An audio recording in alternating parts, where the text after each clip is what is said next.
हाय दोस्तों, एक middle class बच्चा अपने बचपन में काफी सपने देखता है। उसमें से एक सपना अमीर बनने का भी होता है, पर 1% लोग ही अपने सपने को पूरा कर पाते हैं, क्योंकि 20 स्कूल कॉलेज में निकल जाती है।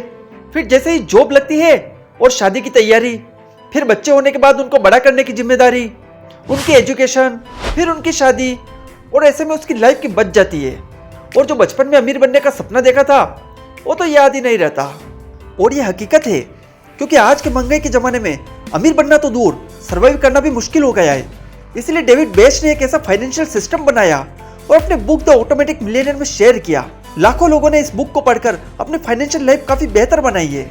और आज मैं आपके साथ इस बुक की समरी शेयर कर रहा हूँ, सो कीप वॉचिंग। डेविड उस जमाने में भी अपनी 20s में लोगों के लिए फाइनेंशियल कोर्स चलाते थे, इन्वेस्टमेंट एडवाइस लोगों को देते थे। एक दिन उनके पास एक कपल आया जिनकी एज करीब 50 साल की थी। उनका नेम था जिम और सू। जिम की एवरेज सैलरी करीब $40,000 थी और सू एक ब्यूटिशियन थी। दिखने में काफी सिंपल लगते थे। वो दोनों डेविड से रिटायरमेंट लेने के बारे में कंसल्ट करते हैं। उनको देखकर डेविड को लगता है कि इन दोनों की फाइनेंशियल कंडीशन तो उतनी अच्छी नहीं लगती, फिर ये रिटायरमेंट की बात क्यों कर रहे हैं। डेविड उनको मना कर देते हैं और कहते हैं कि अभी तुम्हें कम से कम 10 ईयर और काम करने की जरूरत है। इस पर जिम कहते हैं कि क्या तुम्हें हम अमीर नहीं लगते। डेविड कहते हैं ऐसी बात नहीं है, पर क्या आपके पास इतने बजट है जिससे आप आगे की लाइफ बिना स्ट्रेस के सर्वाइव कर सको, क्योंकि हो सकता है आपको आगे पैसों की जरूरत पड़ जाए। तो जिम अपनी नेटवर्क की रिपोर्ट्स की फाइल डेविड को देते हैं, जिसमें डेविड देखते हैं कि इनके ऊपर कोई कर्जा नहीं है और 2 बच्चे हैं जिनके कॉलेज की पढ़ाई हो चुकी है और वो अब खुद को संभाल सकते हैं। 2 घर हैं, एक की कीमत $4.5 लाख है और दूसरे की कीमत $3.25 लाख है, जिस पर कोई लोन भी नहीं है। उनके पास एक बोट और 2 कार भी थी और उनके रिटायरमेंट अकाउंट में जिम के पास करीब $6 लाख थे और सू के पास $7.2 लाख थे। डेविड ये देखकर शौक रह गए।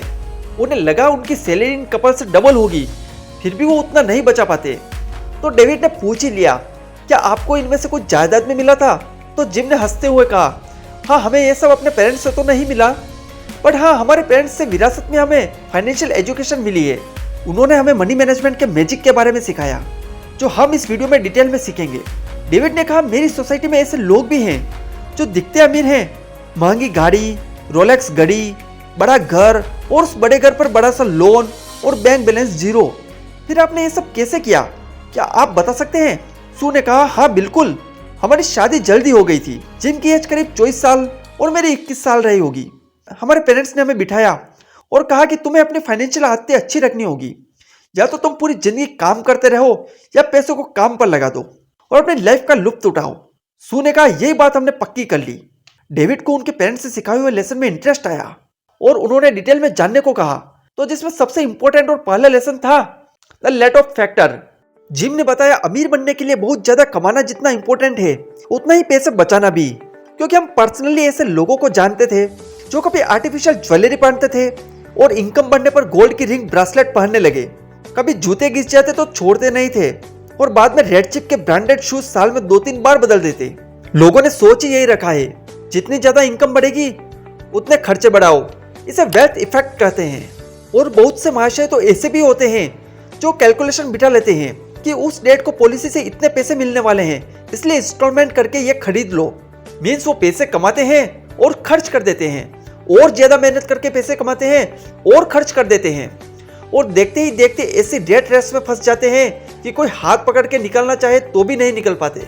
ऑथर ने इसका सॉल्यूशन बताया, लेट ऑफ फैक्टर, जो मैगजीन, न्यूज़पेपर और टेलीविजन पर लाखों लोगों ने समझा था। ये लेट ऑफ फैक्टर है क्या? एक बार ऑथर डेविड इन्वेस्टमेंट पर अपनी क्लास लगा रहे थे, तो उनसे एक स्टूडेंट किम ने कहा, सर आपकी बात थ्योरी के हिसाब से तो ठीक है, पर रियलिटी में कुछ काम की नहीं, क्योंकि जो आप कह रहे हो कि $5-10 डेली बचाना बड़ी बात नहीं, मेरे लिए इम्पॉसिबल है। और इस पर दूसरे स्टूडेंट ने भी सहमति दी। तो ऑथर ने कहा, ठीक है किम, तुम अपनी डेली रूटीन बताओ। क्या तुम ऑफिस जाने से पहले चाय कॉफी पीती हो? किम ने कहा, हाँ बिल्कुल, मैं कॉफी पीती हूँ। फिर ऑथर ने कहा, ये कॉफी घर पर बनती है या ऑफिस में मिलती है? किम ने कहा, मैं और मेरी फ्रेंड डेली कैफे से पीते हैं। कौन सी कॉफी? डबल नॉन फैट लेटे। अच्छा, ये कितने की है? $3.5। तो इसके साथ क्या फ्री मिलता है? किम ने कहा, फ्री कुछ भी नहीं मिलता और साथ में $1.5 मफिन के देने पड़ते हैं। ऑथर ने कहा, अभी तुम ऑफिस पहुंची ही नहीं और $5 खर्च कर दिए। ऑथर ने कैलकुलेटर निकाला और वो बताया अभी तुम 23 साल की हो और $5 डेली सेव करती हो, तो महीने के हुए $150, साल के हुए करीब $2000 और उस पर 10% इंटरेस्ट लगाए तो पता है 65 की एज में तुम्हारे पास कितने डॉलर होंगे। किम हैरान हो गई। दोस्तों ये आज के रुपीस में शायद 9 करोड़ के आसपास होगी। थोड़ी मैथ्स में इधर उधर हो तो देख लेना। यहाँ ऑथर कॉफी पीने के लिए मना नहीं कर रहे, वो लेटे फैक्टर का कंसेप्ट समझाने की कोशिश कर रहे कि आप अपनी लाइफ को एंजॉय कर सकते हो। जैसे आप महीने में एक बार पार्टी करते हो तो कोई प्रॉब्लम नहीं, लेकिन जो हमारे दिन के खर्चे होते हैं, जो हमारी बेसिक नीड में नहीं आते हैं, आपको उन्हीं पर फोकस करना चाहिए और आपको उनमें से कुछ एक्सपेंस को कट करना चाहिए और उसको सेव करके इन्वेस्ट करना चाहिए। Lesson number 2, stop budgeting. Financially free होना है तो बजट बनाकर चलो। अपने महीने का खर्च अपने बजट में करो। ऐसी लाइन्स आपने बहुत बार सुनी होगी।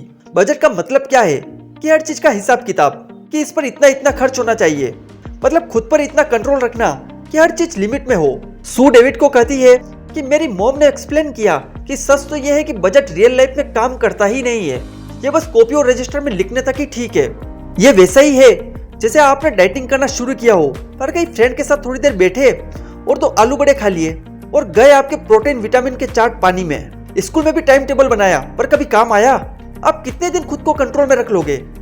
10 दिन, 20 दिन, 1 महीना? और इंसान को कंट्रोल में रहना पसंद नहीं होता। उसका मूड तभी खुश रहेगा जब चीजें उसके कंट्रोल में हो। पर इसका सोल्यूशन क्या है? इसका सबसे बेस्ट सोल्यूशन है पहले खुद को पे करो फिर दूसरों को।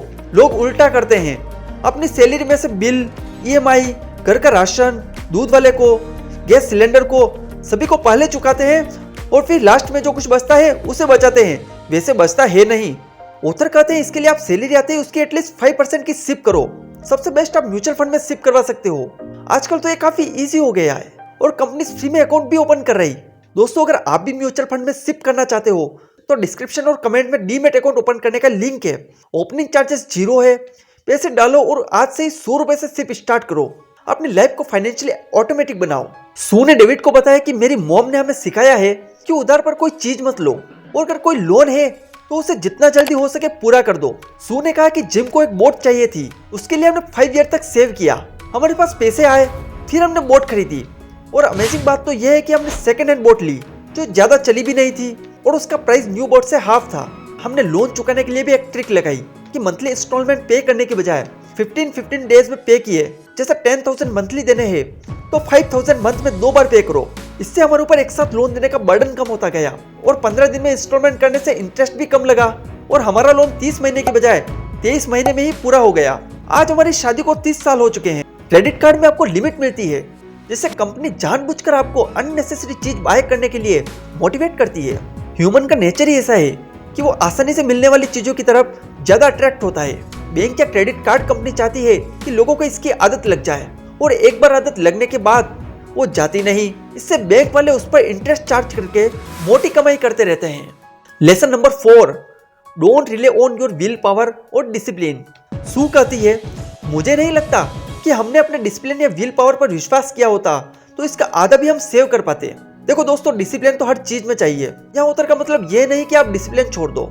यहाँ ऑथर का इंटेंशन कुछ डिफरेंट है, उसे समझना। एक्चुअली सू ने कहा कि जब हम यंग थे और हमारी नई नई शादी हुई थी तो हमारे लिए बहुत मुश्किल था पैसों को सेव करना, क्योंकि उस एज में बहुत सारे शौक और डिजायर होती है, तो ऐसे में कोई भी अपना डिसिप्लिन खो सकता है। इसीलिए हमने पहले ही ऑटोमेटिक शिफ्ट शुरू कर दी ताकि हमें ध्यान ही नहीं देना पड़े कि हमें पैसे बचाने भी हैं और हम बाकी के पैसों से अपनी लाइफ को हैप्पी बना सके। इनफैक्ट हमने अपनी 30 साल की मैरिड लाइफ में खूब एंजॉय किया, मौज मस्ती की, वेकेशन पर गए। इसके बावजूद भी हमने सेविंग की। हम हर वक्त पैसों के बारे में नहीं सोचना चाहते थे, इसलिए हमने अपने पैसों को ऑटोमेट किया और ये फॉर्मूला हम अपने बच्चों और दोस्तों को भी सिखाते हैं। तो दोस्तों, आप भी अपने फ्रेंड्स और रिलेटिव्स को ये वीडियो शेयर करो जिससे वो भी पैसों को ऑटोमेट कर पाए और अपने लाइफ की स्टोरी डेविड को सुनाकर जिम और सू किसी नए कपल की तरह एक दूसरे का हाथ पकड़कर अपने घर चले गए। So friends, the automatic millionaire book की समरी का मेन पॉइंट यही है कि आपके पास जो भी इनकम आती है उसका 5, 10, 20% सिप करवाकर ऑटोमेट करो। टाइम के साथ आपकी वेल्थ बनती रहेगी, क्योंकि रिच और वेल्दी में फर्क होता है। एक इंसान हो सकता है रिच दिखता हो बट वेल्दी ना हो, बट एक वेल्दी इंसान हमेशा रिच बना रहता है। मिलते हैं नेक्स्ट वीडियो में, तब तक के लिए बाय बाय, टेक केयर।